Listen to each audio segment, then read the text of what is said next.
Assalamualaikum warahmatullahi wabarakatuh dan selamat pagi. Perkenalkan, nama saya Agnes Sampeluku dengan NIM 19651014 dari kelas 7A Akuntansi Manajerial. Pada kesempatan ini saya akan membahas hasil kerja saya yang berjudul Kalkulasi Biaya Variabel dan Laporan Tradisional dan ABC. Baik, selanjutnya kita masuk ke pembahasan kita yang pertama, yaitu kalkulasi biaya variabel dan kalkulasi biaya absorpsi. Pada bab ini diperkenalkan dua metode perhitungan laba, satu berdasarkan kalkulasi biaya variabel dan satunya lagi berdasarkan kalkulasi biaya absorpsi. Keduanya merupakan metode kalkulasi biaya karena berkaitan dengan cara menentukan biaya produk. Kalkulasi biaya variabel atau variable costing membebankan hanya biaya manufaktur variabel ke produk.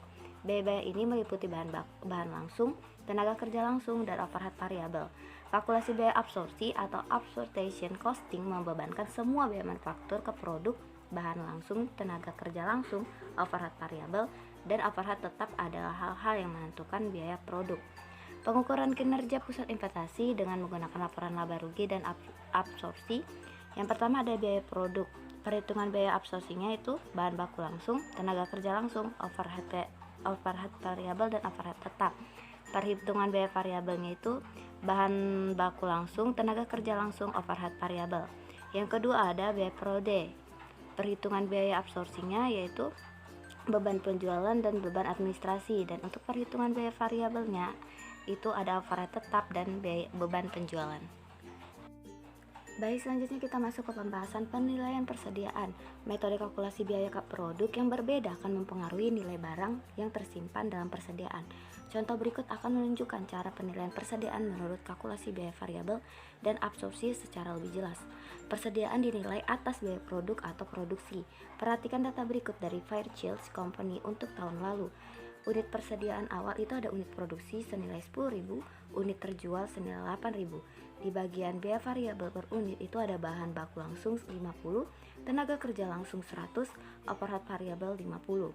Biaya tetap itu ada overhead tetap per unit yang diproduksi 25 dan penjualan dan administrasi tetap senilai 100.000. Ingat bahwa biaya produk per unit yang dihasilkan masing-masing metode berbeda. Kalkulasi biaya variabel hanya menginventarisasi biaya manufaktur variabel, sehingga biaya setiap unit produk Fairchild adalah $200. Kalkulasi biaya absorpsi mencakup semua biaya manufaktur dan biaya setiap unit produk $225.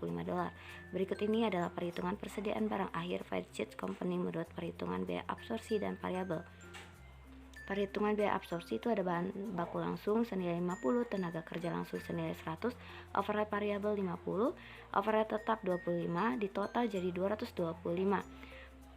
Dan untuk perhitungan biaya absorpsi itu ada bahan baku langsung senilai 50, tenaga kerja langsung senilai 100, overhead variabel senilai 50, didapat di total 200.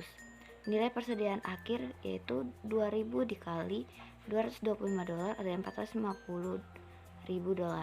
Dan untuk perhitungan akhir dari biaya absorpsi itu 2000 dikali 5200 sama dengan $400. Baik, selanjutnya kita masuk ke pembahasan laporan laba rugi atau analisis dan rekonsiliasi.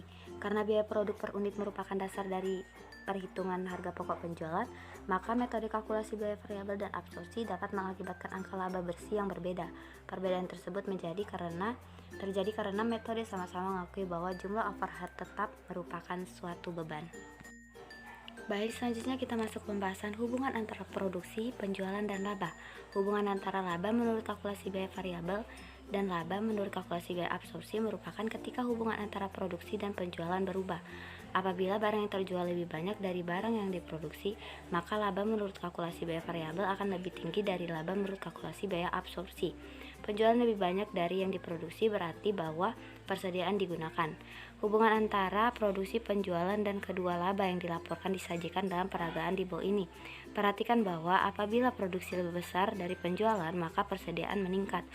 Apabila produksi lebih kecil dari penjualan, maka persediaan berkurang.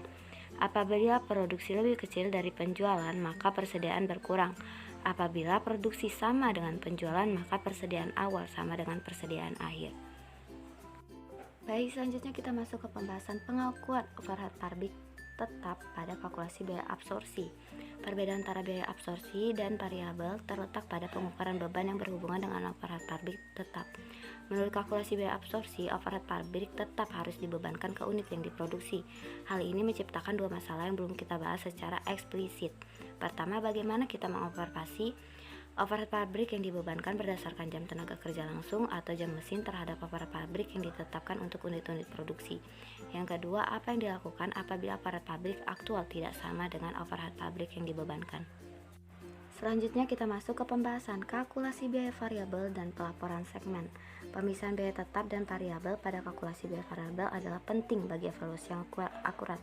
Maka implisit dari suatu evaluasi adalah keputusan yang paling terkait, apakah meneruskan atau menghentikan operasi suatu pabrik, atau apakah meneruskan atau menghentikan suatu lini produk, tanpa adanya perbedaan antara biaya tetap dan variabel. Evaluasi terhadap berbagai aktivitas berorientasi laba dan keputusan dihasilkan mungkin menyesatkan. Laporan kontribusi laba dari berbagai aktivitas atau unit-unit lainnya dalam suatu organisasi disebut pelaporan segmen atau segment reporting.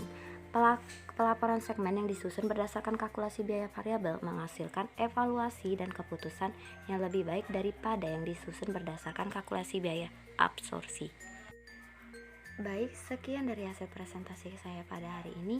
Kurang lebihnya saya mohon maaf. Atas perhatiannya saya ucapkan terima kasih.